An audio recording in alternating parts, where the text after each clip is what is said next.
Hi, I'm Randy Triplett with Creative for Kids. Today what I want to do is kind of go over a quick rundown of some of the things that you're going to need as you prep for your next painting project.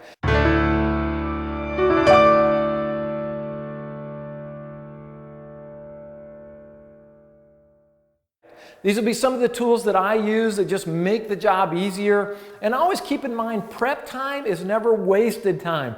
I know at times I feel like I'm wasting my time as I prep for projects, but in the end, I'm glad I did it, and you will be too. So let's go over real quickly what you're going to kind of need as you prep for your next painting project. So the first thing that you're going to need is some 2-inch tape and some 1-inch tape. Now I'm a fan of 3M, and that's not a sales pitch to them, but I'm a fan of 3M tape. I feel like it has the proper adhesion. It doesn't fall off the wall. It doesn't get extra sticky as time goes by. It really is a good tape. There's a variety of blue tapes out there, but I've tried a variety of them and I'm not a fan of most.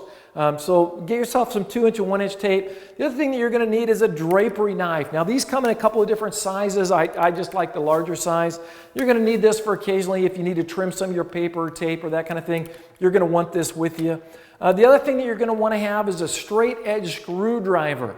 You're going to want to take your faceplate covers off and your outlet covers, and so you're going to want a straight edge screwdriver for that. The other thing that it's worth the investment is a tape and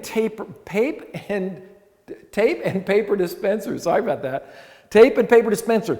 This model runs anywhere between $20 and $30. It will be worth the investment because you can tape a variety of space off where you get the added distance of paper being on your tape. It all comes out as just one big, wonderful thing. It took me a while to purchase one of these, and once I did, it is the best purchase I have ever made. So tape and paper dispenser, I'll get that right. The last thing you're probably going to need for your project is a tarp. Tarps are, for obvious reasons, necessary to catch drips and that kind of a thing.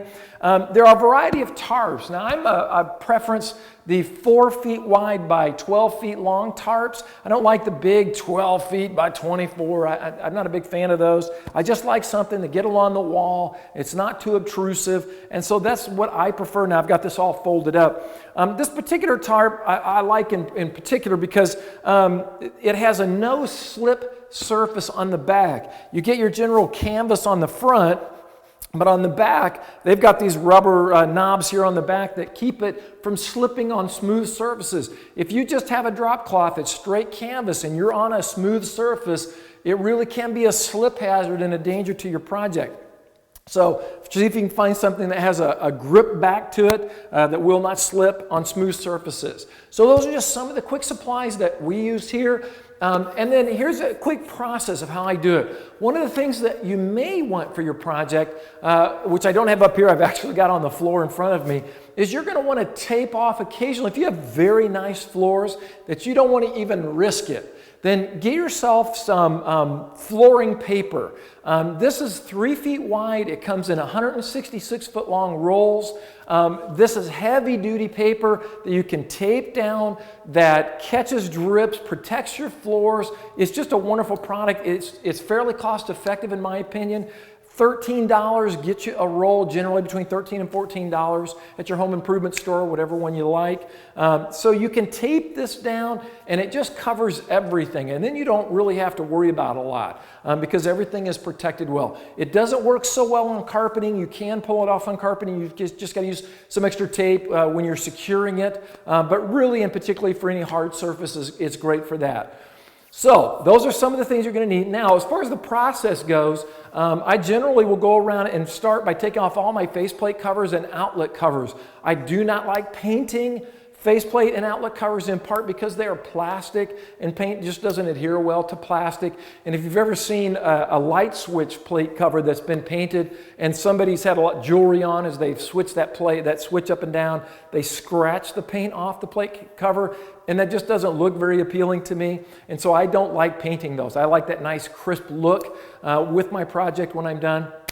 So I'll take those off. Other things that you're going to want to tape up and look for in particular as you start is any kind of objects that might be hanging on the wall, whether that's like a hand sanitizer, if you have fire extinguishers, sometimes those are on the wall, water fountains, Sometimes there's electrical outlet boxes that are on the wall. Any kind of object like that that's protruding or a part of your wall, you'll want to tape that up at this time as well. And then I like to then get started on the flooring. And as I mentioned before, if that means you can tape the flooring down, I do it at that time. Once that's down, then I'll go to my tape and paper dispenser, and I will then do all of my cove base, or if you have wood trim down, I tape all of that off.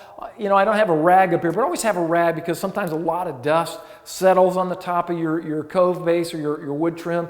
You'll want to dust that off as you go along. Just make sure your tape sticks well. So I'll go around and do that, and then I'll go back and I'll take my 2-inch tape, and just like you see with this trim here, is I'll go in and I'll just kind of trim around it just to make sure that I've got a nice clean cut edge around it, and it's protected well. So I'll go and do that. And really after that, you should be prepped and pretty much ready to go. Keep your tarps handy if you need those where you're working at specifically. Make sure you have that out and available. A lot of times when my tarp isn't going to move, I'll actually take some tape and I'll tape my tarp down just to make sure it doesn't do anything on me. The corners don't flip up or become a trip hazard or any of that. So I'll kind of tape some parts of it down just to make sure it's secure. So this is some of the stuff that you're going to need, and this is kind of the steps that I do. I hope this helps you as you kind of prep for your next project.